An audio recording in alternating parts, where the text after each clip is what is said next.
Mr. Deputy Chairman, sir, I have been listening with rapt attention to the speeches that have been made, beginning with the effective intervention of the LOP and all the other leaders. And one thing is very clear. There is a very broad consensus in this House, cutting across party lines, rising above party politics, that something urgently needs to be done to actually grapple with the problem in Kashmir Valley. And there is also a great deal of sympathy for what is happening there. One thing is quite clear, sir. Since we last debated this in the House here on the 18th of July, the situation has deteriorated. We were hoping that within 8 or 10 days it would pass off, but what has happened is more and more people have died. The death toll is now over 60. 150, 200 people have been blinded apparently, and thousands have been injured. Let me start by saying that I agree with my friends here. Those pellet guns have got to be banned. Just stop those pellet guns. They've become a symbol of an extremely negative situation. Some alternative must be found. The committee may take, Rajnathji, it may take another month before you get the committee report. But surely before that, you can take some initiative. And just stop those guns, because they are really creating terrible turmoil, and young people particularly, who may not be even actually involved, they are also getting caught up. Now, what has happened in this 32 days of curfew, there's been a breakdown of civil administration. Essential services are broken down, the medical systems are broken down, educational systems are broken down, the schools and colleges are all closed, and there's a massive humanitarian problem. I think before we get on to the politics, let us understand the dimensions of the humanitarian problem that faces us in Jammu and Kashmir. And he's right, not from now, for the last 25 years, ever since this ill-conceived insurgency, or whatever you want to call it, began in 1989, how many tens of thousands of people have lost their lives? How many widows are there who are wailing? How many children there are who are orphaned? How many kabristan ban gaye hain gaon mein? This has happened to this because of this unfortunate resort to militancy, and also because of certain mistakes made by this side also. Now, it's essential, sir, that law and order must be restored. You must have a proper civil administration there. I understand even the secretariats are not functioning properly. People's lives are being disrupted. And this is a basic responsibility of the state government. Because law and order is a state subject. The government of India can and must help whenever necessary. But basically, the state government has got to be more active and more effective in running the administration. And that, unfortunately, has not happened. In the last 30 days, the state government has not come out with any particular initiative or any particular action. And the impression is going around that the government virtually is disappearing or is not active. And that is a very, very wrong impression to have. Because once a society starts unraveling, then you never know where it will stop. So I today want to, with your permission, last time I spoke from the heart.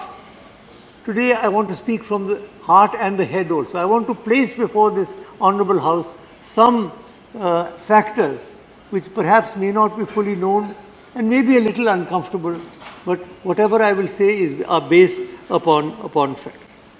First thing is, we have to introspect. Why is it that thousands and thousands of young people are embarked on a path that can only bring death and destruction to themselves and their loved ones? Why is this happening? Why is it that this is spread not only in the towns where it used to be concentrated, but in the rural areas? Why is it that boys barely into their teens are coming out of their houses and facing these fires? What has happened? Why is the psyche of Kashmir so deeply hurt and deeply mortified that they are prepared to take this path? We know that they are being motivated. We know where they are being motivated from. We know where these Facebook, internet campaigns are going. We know where finances also come to some extent. We know where arms come from. We know all of that. But that has happened for many years. Why now suddenly has the situation blown sky high? I think we've got to introspect very carefully and see what it is. Because apart from fighting the fire that is raising now, please remember, Jammu and Kashmir is an extremely complex and complicated affair.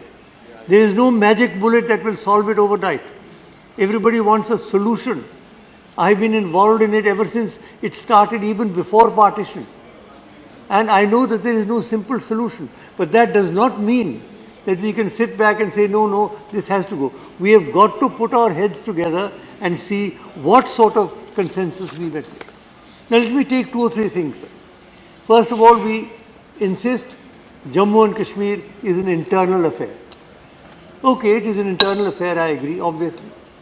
But let us not forget that 50% of the original state of Jammu and Kashmir is not under our control.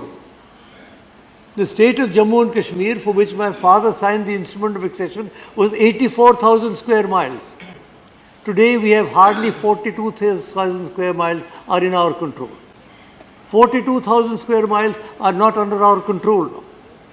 And that not only is it in Pakistan, we understand that vast swaths of land have been either leased or in some way alienated to China.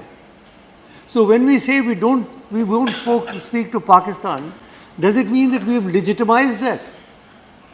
Does it mean that we've accepted that? यहाँ कहते हम नहीं बात करेंगे, we won't talk. आप नहीं बात करेंगे तो इसका ये अर्थ निकला कि आपने मान लिया, जो उन्होंने दबा लिया वो मान लिया आपने. इसलिए ये कहना कि हम बात नहीं करेंगे, this is not a mature response. I quoted last time Mao Zedong's dictum, ta ta tan tan, fight fight, talk talk. You've got to keep the dialogue going. I agree, it's very frustrating. It will take a long time. But you cannot say, I will not talk, because it is in our own interest to talk. We also, if they are showing interest in the people of Kashmir, why are we not interested in the welfare of the people of Gilgit, of the people of Baltistan, in the people of POJK? So, why is it that whatever we've lost, and we are on the defensive?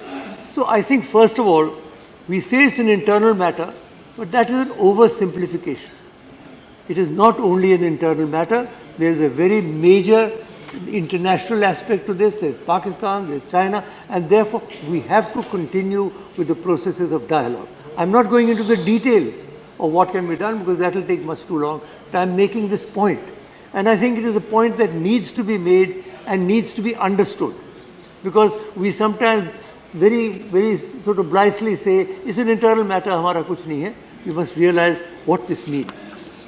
Secondly, sir, and I know this might make some people uncomfortable, we say Jammu and Kashmir is an integral part of India. Of course it is. The day my father signed the instrument of accession, it became an integral part of India. There's no doubt about it. 27th October, I was in the room. I was in the house when the accession was signed. However, please remember something more. My father acceded for 3 subjects: defense, communications and foreign affairs. He signed the same instrument of accession that all the other princely states signed, but all the other states subsequently merged. Jammu and Kashmir did not merge. Jammu and Kashmir's relationship with the rest of India is guided by Article 370 and the state constitution that I signed into law. So, yes, it's an integral part of India, but we must realize that from the very beginning, Jammu and Kashmir, rightly or wrongly, I'm not going into the politics, whether it should have been done or not, that is a different debate for historians. But the factual position is that Jammu and Kashmir has been given a special position. Now that special position, from the original 3 subjects, there's been a whole series of developments. Some may call them positive developments of integration. Other people may say, as Yechuriji said, negative developments of reducing autonomy. That is a question of which way you look at it. But the fact of the matter is, there was the political agreement in 1952, not 53, the 52, Sheikh Abdullah Jawaharlal agreement. There was the adoption of the state constitution. In 1957, 26th January, I signed that constitution. Subsequently, there have been a plethora of presidential orders which have gradually applied increasingly number of entries from the union list to the state. So this is a process that has been going on for a long time. Then in 1975, there was another political agreement between Sheikh Abdullah and Indira Gandhi, and subsequently there's been many commissions, as has been mentioned, as the LOP mentioned. There were round tables. Dr. Manmohan Singh set up round tables. There were working groups. Our chairman chaired one of those working groups. So much was done. There were interlocutors. Where are all those reports? What has happened to them? Some action has been taken, I agree. But politically, we are still up in the air. There is still an uncertainty with regard to the exact status of Jammu and Kashmir and its relationship with the Indian Union. It is an integral part of India, no doubt about that. But what exactly the relationship will be, in many federal countries it varies. Even China has one state, two systems. For Hong Kong, they have a different system. So integral part doesn't necessarily mean that it will be exactly the same as everything else. And that is not what it is. So this is an unresolved matter. The longer we keep it unresolved, the more confusion there will be. This is something, Rajnath ji, which the government of India will have to bite the bullet at some point in time and try and clinch this issue. So on the one hand, we say it's an internal matter, it is, but it is an integral part of India, of course it is, but the exact relationship remains.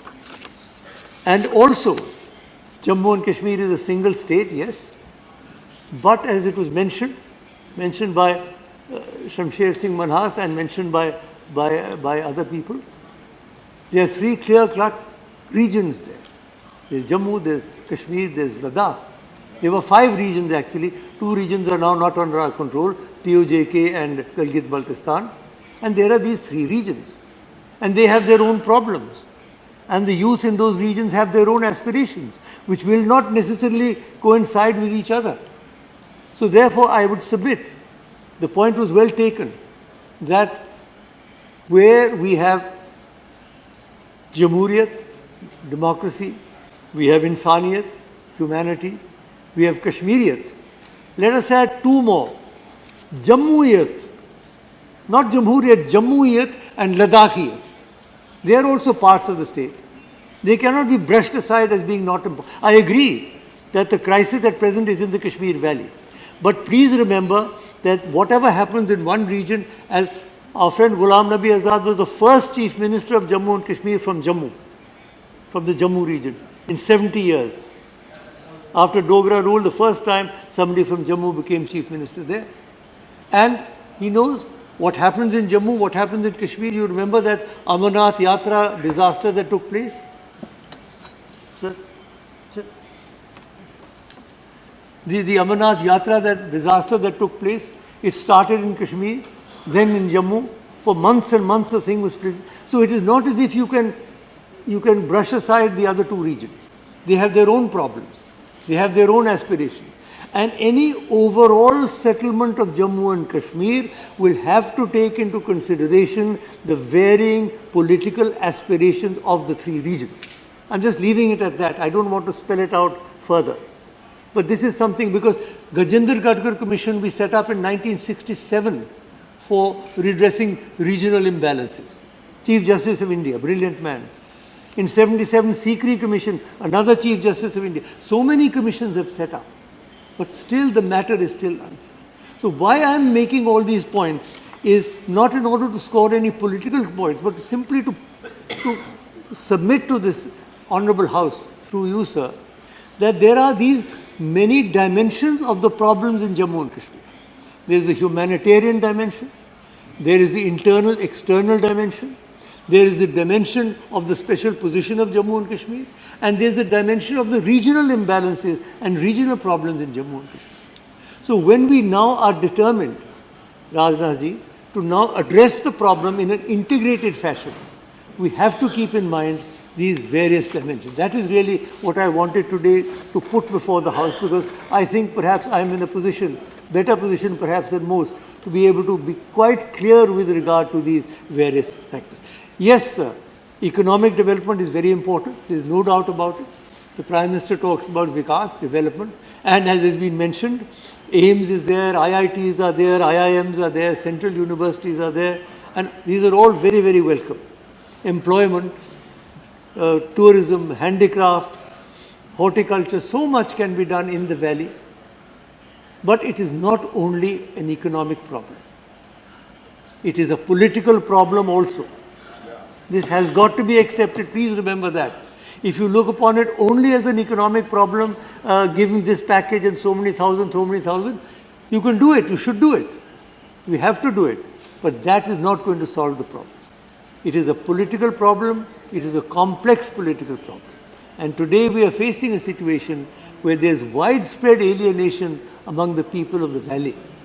Young people, intellectuals, everybody seems to be going through some kind of an inner torture.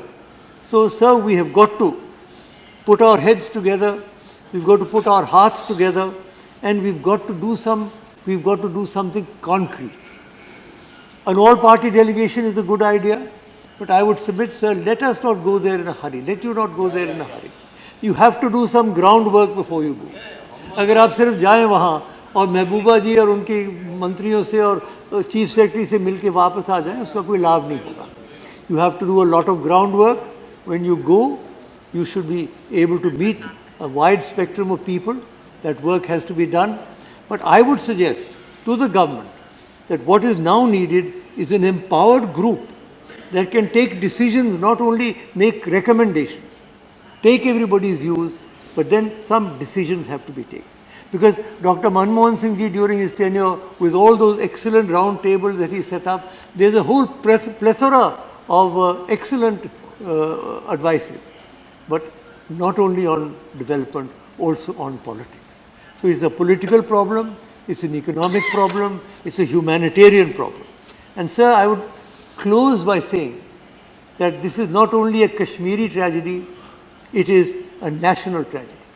What is happening in Kashmir today, I remember just the day before that event, Srinagar was packed. You could not get a single room. Khacha khach bhara hua tha. The boulevard was packed, the Mughal gardens were packed. It seemed as if everything was going finely. And then suddenly this event happened and the whole situation has deteriorated. We cannot allow it to deteriorate. We've got to stop the deterioration. We've got to get together and we must get out of the negative spiral in which the valley is going. And for this, I'm sure all of us will be prepared to support the government in any positive step. The LOP has also said, everybody else has said, we are prepared to cooperate. But then something concrete needs to be done this time so that we can douse the fire that is devouring the most beautiful valley in the world. And I will close, sir. Tripathi ji quoted Urdu. I will close with a Sanskrit verse from the Vedas, which exhorts us. Let us think together, let us work together, let us achieve together, let there be no hatred between us. Sahana vavatu, sahanau bhunaktu, sahaviryam karvavahe, tejasvina vaditamastu ma viddishavahe. Thank you. Sorry, workman or worker. इसके definition के लिए आप standing committee को भेजे राज्यसभा में. यही हमारे जो पहले के पार्लियामेंट्री अफेयर्स मिनिस्टर थे रूडी साहब, और वो पेंडिंग है, अभी भी आप देख लीजिए आपके पास.